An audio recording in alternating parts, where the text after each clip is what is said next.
আজকে আমরা ঘুরতে গেছিলাম। ঘুরতে গিয়ে সবুজ ঘাসের সাথে মনে হয় আমিও আলিঙ্গন করেছি সবুজের পাখনার মতো। আমার বর আমার কাছে ছবি উঠাচ্ছে, আমিও তুলতেছি। আসসালামু আলাইকুম, নতুন একটা ব্লগ নিয়ে হাজির হলাম।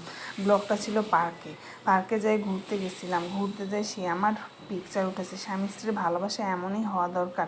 সবুজ গাছের নিচে সে আমাকে বলছে সেখানে সাপ থাকতে পারে, যাইও না। তবুও আমি যাচ্ছি।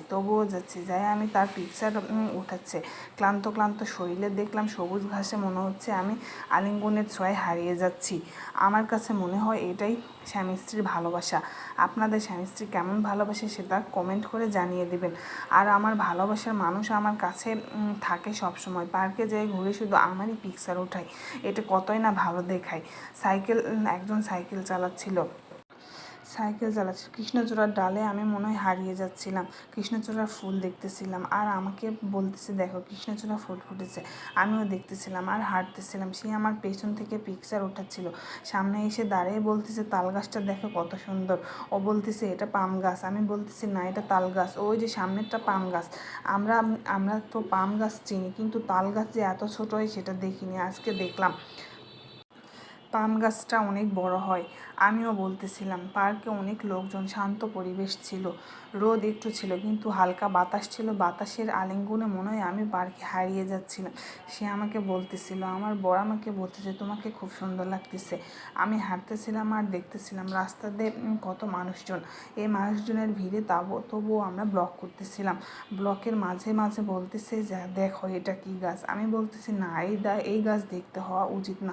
আমার বর আমার কাছে সুখের সংসারের মতো। প্রায় শুক্রবারে আমরা বেড়াতে গিয়ে সে আমাকে খুশি করার জন্য প্রচুর আবহাওয়ার সবুজতান্ত্রিক ভালোবাসা ফুটিয়ে তোলে। দেখো বলতেছে কৃষ্ণচূড়ার ফুল ফুটছে।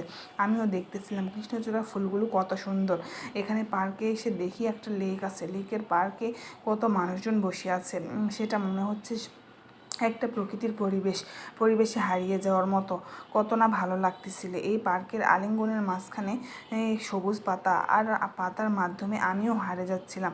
সে আমাকে বলতেছিল পার্কের মানুষও গোসলও করতেছে। এই গরমের সময় পার্কে পুকুরে গোসল করা অনেক আনন্দময় একটা পরিবেশ। মনে হচ্ছে গ্রামীণ জীবনে ফিরে গেছি। না, এটা আসলে শহরেরই একটা লেক।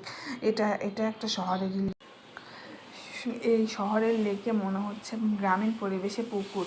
কিন্তু এই ক্লান্তময় শরীর নিয়ে আমি কৃষ্ণচূড়ার ফুলে আরও সুন্দর করে হাঁটতেছিলাম। গরম ছিল প্রচুর। গরমে আমাকে মনে হচ্ছিল আমি পুরা আলিঙ্গনের মাঝখানে সবুজ প্রকৃতিতে হারিয়ে গিয়েছি। এই কৃষ্ণচূড়ার ফুলগুলো আমাকে বলছে কত সুন্দর। কৃষ্ণচূড়া ফুলের সাথে মনে হচ্ছে আমি প্রাকৃতিক পরিবেশে কত হারিয়ে যাচ্ছি। এই হারানোর কথা যে কত ভালো তা জানা বহু প্রচলিত। এই লেকের মাঝখানে মনে হচ্ছে সবুজের সাথে সবুজময় পানি একসাথে মিশে গেছে। তা দেখতে খুব সুন্দর লাগতেছিল। আমি একটা গাছ দেখতে পাইছি, এই গাছের নাম কি জানি না।